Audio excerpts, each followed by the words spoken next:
Hello and welcome back to the game room. You know what I love? Video games. You know what I love talking about? Games. And it seems like a lot of people these days who cover games seem to hate them. Or at least the people who play them. Well, that's not me, and that's not the 1,846 of you beautiful people checking out this video here today. I hope you all had a wonderful Thanksgiving. I had a great one, and surprisingly enough, around 3 a.m. on Thanksgiving, for some reason my video from last week went nuts. I gained a bunch of new subs, so if that was you guys, welcome. I guess your food coma, you woke up and saw the channel and just said, wow, I like that. At least that's what I think happened. But anyways, thank you guys all for being here. Now, I don't really do solo reviews that much lately, but I have had a few people asking me what are my thoughts on the new Super Mario Wonders game, and I wanted to go over that, as well as I just beat the new Mario RPG remake, and so we're gonna jump into my thoughts for that. Kind of a simple video today, but if that sounds interesting, let's check it out.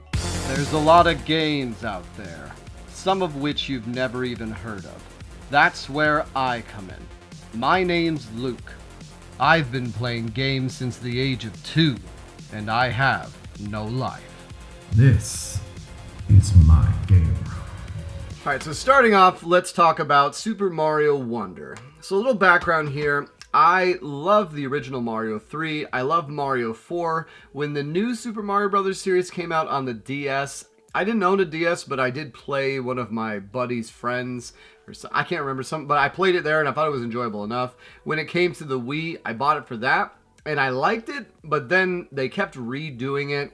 And even with 3D World and some of the other Mario games up until Odyssey, I don't know, it kind of started to feel stale. So when they announced Super Mario Wonder, which I don't know, I wasn't sure what the hell the Wonder is. It looks like an LSD trip.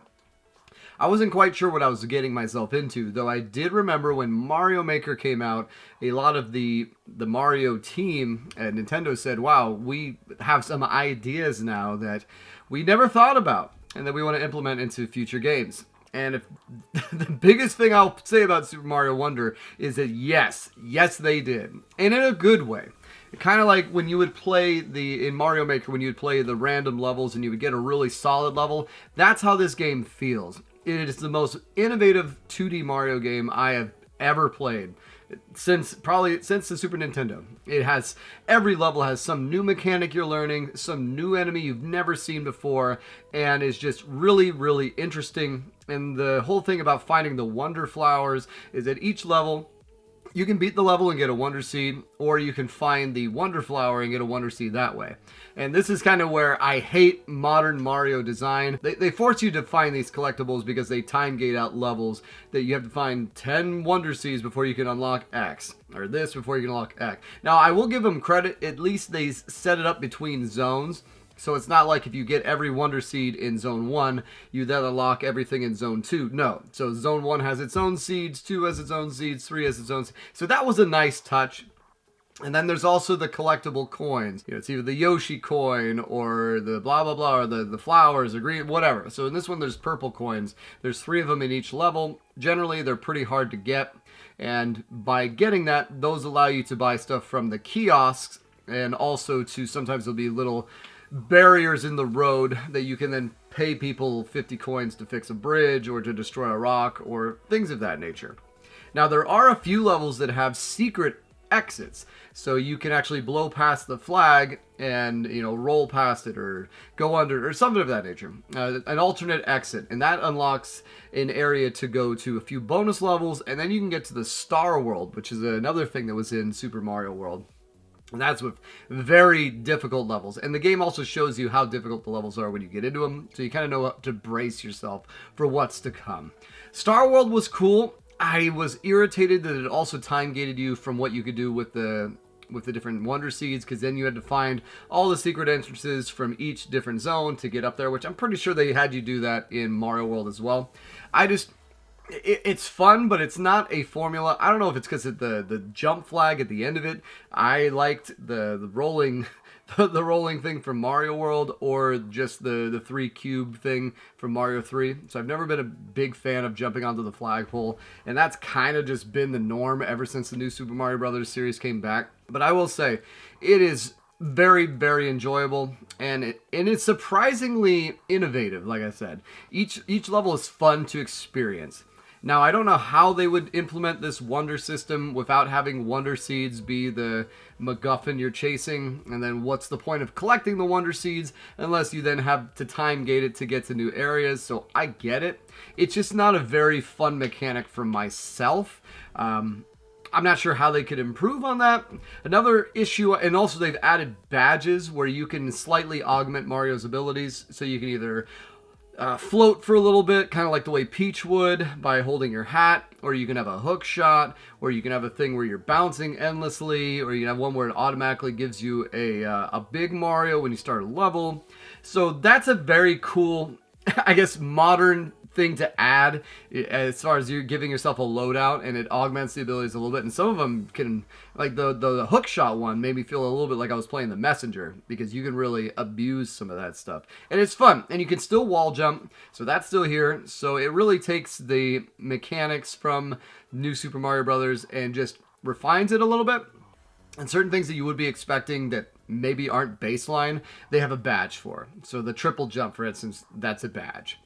And it's just altogether a very nice package. Now, the power-ups, the elephant power-up is super cool. The bubble power-up is boring, in my opinion. The drill one is cool.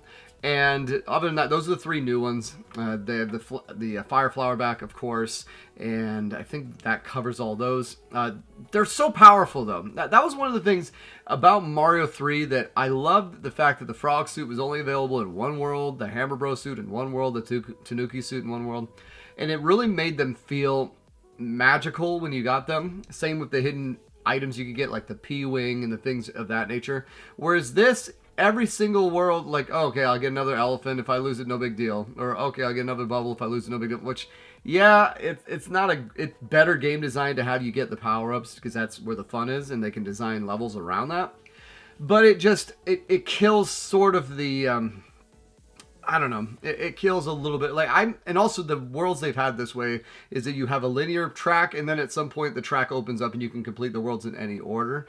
But this is where I just enjoy beating the worlds to get to the next stage to get to the end. I don't necessarily need to do it out of order. I don't need to be time gated. I don't need there to be side worlds, or even with the badges. I don't know. Overall, I sound like I'm being negative on the game, but it is a phenomenal time. I probably give it a 9 out of 10. It is by far the best 2D Mario game to come out since Super Mario World, bar none. But it is not perfect, and I just am not... I'm not all the way there with the new Mario formula. I wish they would get rid of these. Each stage has 3 collectibles. You have to collect this many Wonder Seeds, and it gets burdensome, and it's not a fun feedback loop for myself. I know for some they love it. Other than Mario 64, every single and Mario Sunshine, I didn't mind it so much in Sunshine. All this collective time gating has really just started to wear on me with Mario games. But those are my thoughts on Super Mario Wonder. Now, moving on to the most recent release, which was Super Mario RPG. Now, why did they get rid of the Legend of the Seven Stars undertitle? I love the undertitle. Yeah, kind of, that's probably the thing that bothers me the most about this, because, man, did they do a phenomenal remake. Now, they made it way too damn easy. So, if you know anything about the original Super Mario RPG, everything is here. They got all the characters, battle system, storyline. I'm pretty sure the same jokes are still there. Now, I haven't played the original Mario RPG in quite some time, but I don't really think that anything new happened. There was some stuff that I forgot, but the big changes they did is they really did modernize the combat. Now, in a way that, personally, I could have lived without it, but it took what probably was a 25-hour game on the Super Nintendo and turned it into a 12-hour game. And I did appreciate that. So the big changes they made is that now in combat, you can swap characters. Now, you can't swap Mario, but you can swap your side characters. So if someone gets incapacitated, you can actually swap out Mallow for Geno, or for Bowser or Peach. So that's a nice change. But once again, it makes the combat trivial. They've added a new feature where if you time your hit perfectly, you will actually make splash damage. So if you're fighting 3 enemies and as Mario you do a perfect hammer blast, instead of just doing double damage on one guy, you then do good damage on everyone else on the screen.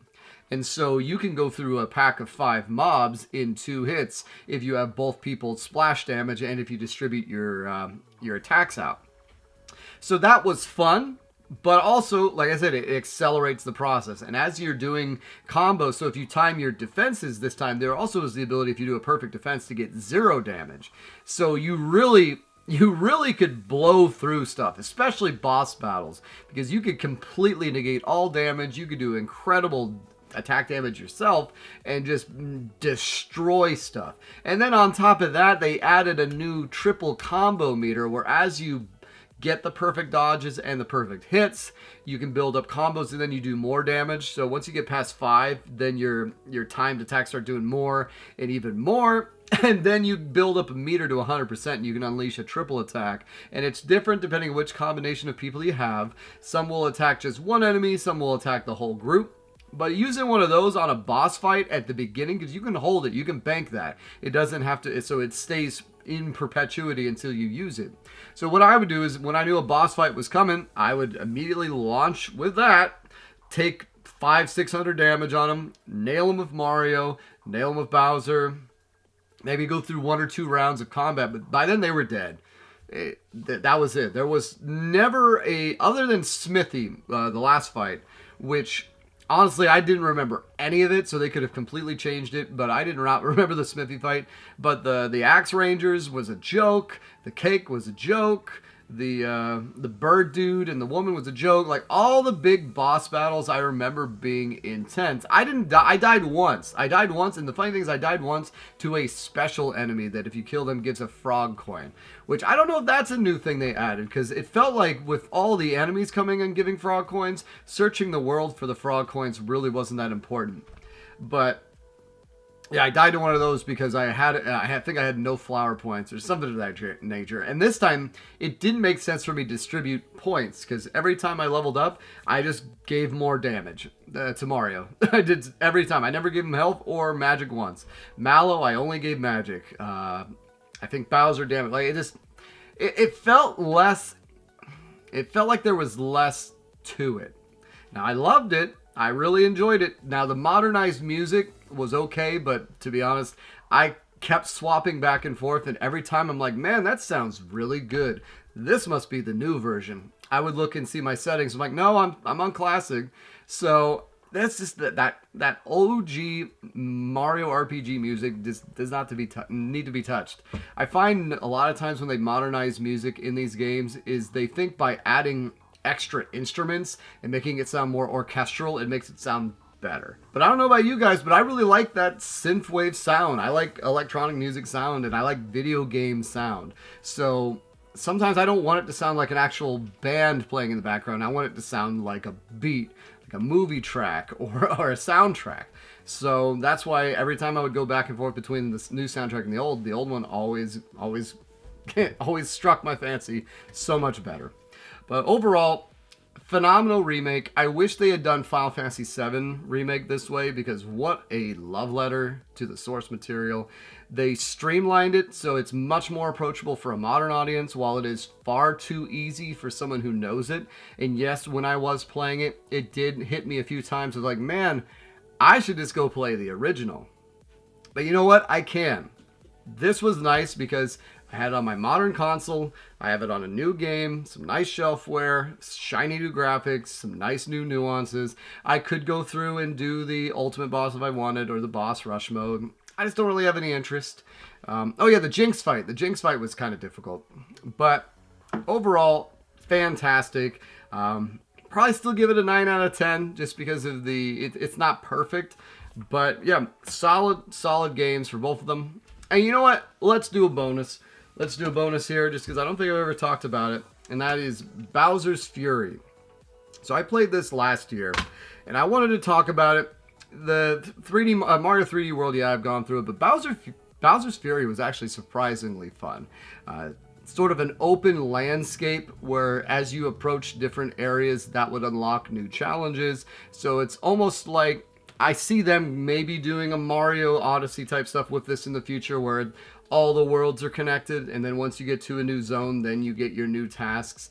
All of them were pretty self-enclosed, and then getting the giant kaiju Bowser every 15 minutes, 10 minutes or so was a lot of fun, and then using him to open up secret areas. Like, the whole thing could have easily been a game they released, and I still would have paid money for it and not really thought twice about it. So the fact that it was just an add-on onto Mario 3D World was really a nice treat, and something that I think you guys should check out. So definitely a lot of solid Mario games out there. Sorry for the shorter video this week. With Thanksgiving, everything's hectic. Got my house decorated and whatnot, so not as much time, but wanted to really give my thoughts on these two games and give you a little bonus there. So anyways, as a reminder, I release a new video every Tuesday, and we are closing in on 1900. And man, can we get to 2000 by the end of the year? I don't know. We're about 150 away with a little over a month left. So hey, if we do, great. If not, wow, this is, like I said, this is the best year we've ever had on the channel, and it's all thanks to you guys. So thank you, thank you, thank you. Thank you so much. And as always, it's been so nice getting a hold of you. Take care.